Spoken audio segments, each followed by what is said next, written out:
Thank you so much for joining me again. I have another topic here for you. Yes, a topic. And I really like this topic. So let us get into it. Praise God. Hallelujah. So we're going to get into revival versus restoration. Is there a difference? Absolutely. Let's talk about it. Let's talk about it. Let's talk about it. Absolutely. Let's get into it. So, these two are connected, but they are not the same. Understanding the difference can completely change how you pray and what you expect from God.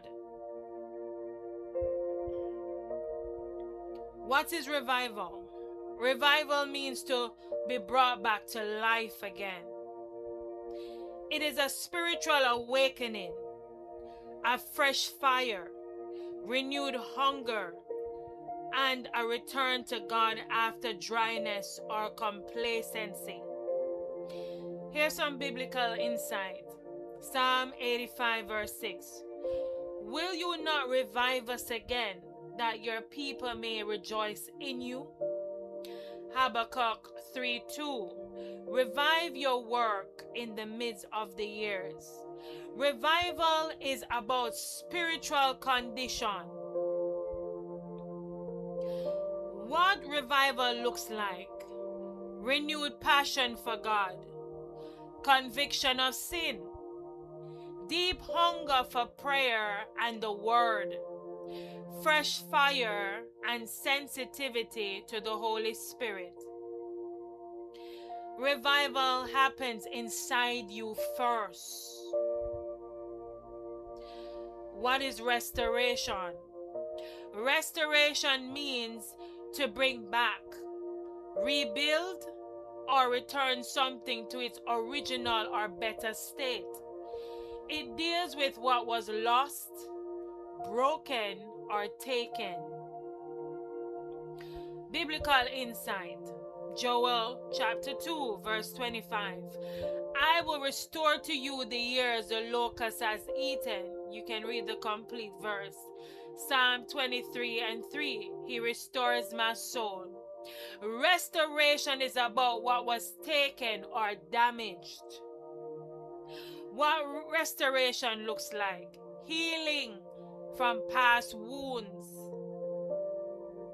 recovered time, opportunities, or resources, repaired relationships, emotional and spiritual wholeness.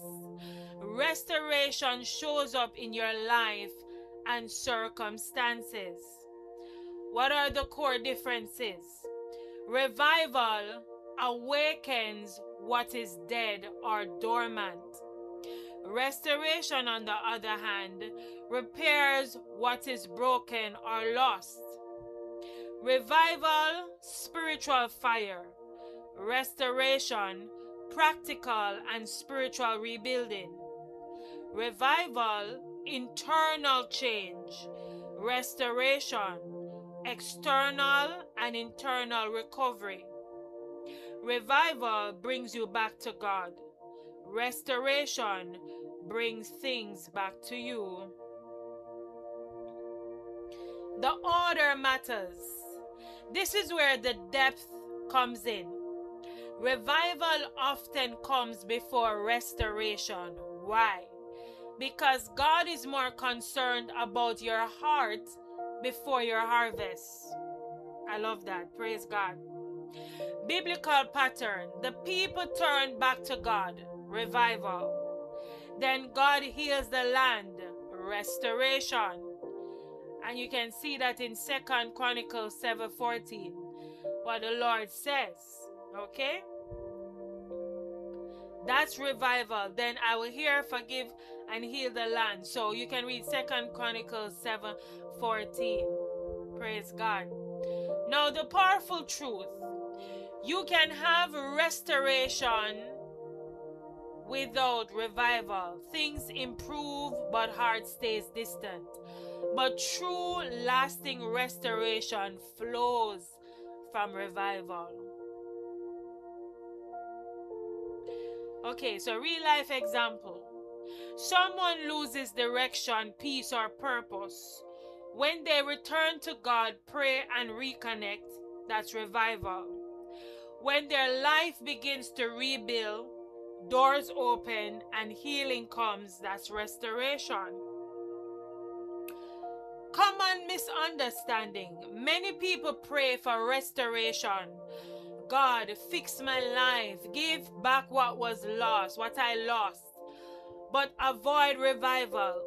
God, change me, break me, renew me.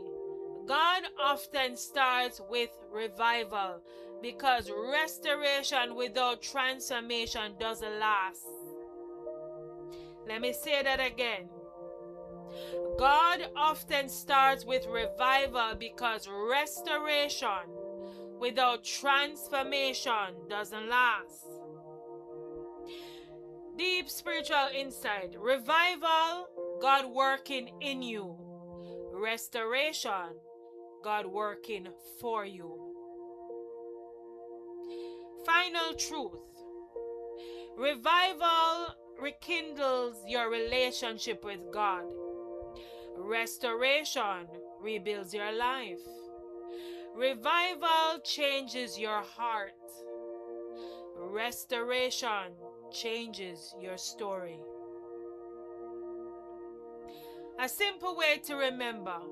Revival, God, revive me. Restoration, God, restore what was lost. I hope this encouraged you today.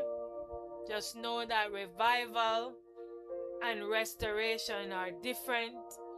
Revival is what takes place internally. Restoration is what you see manifested on the outside.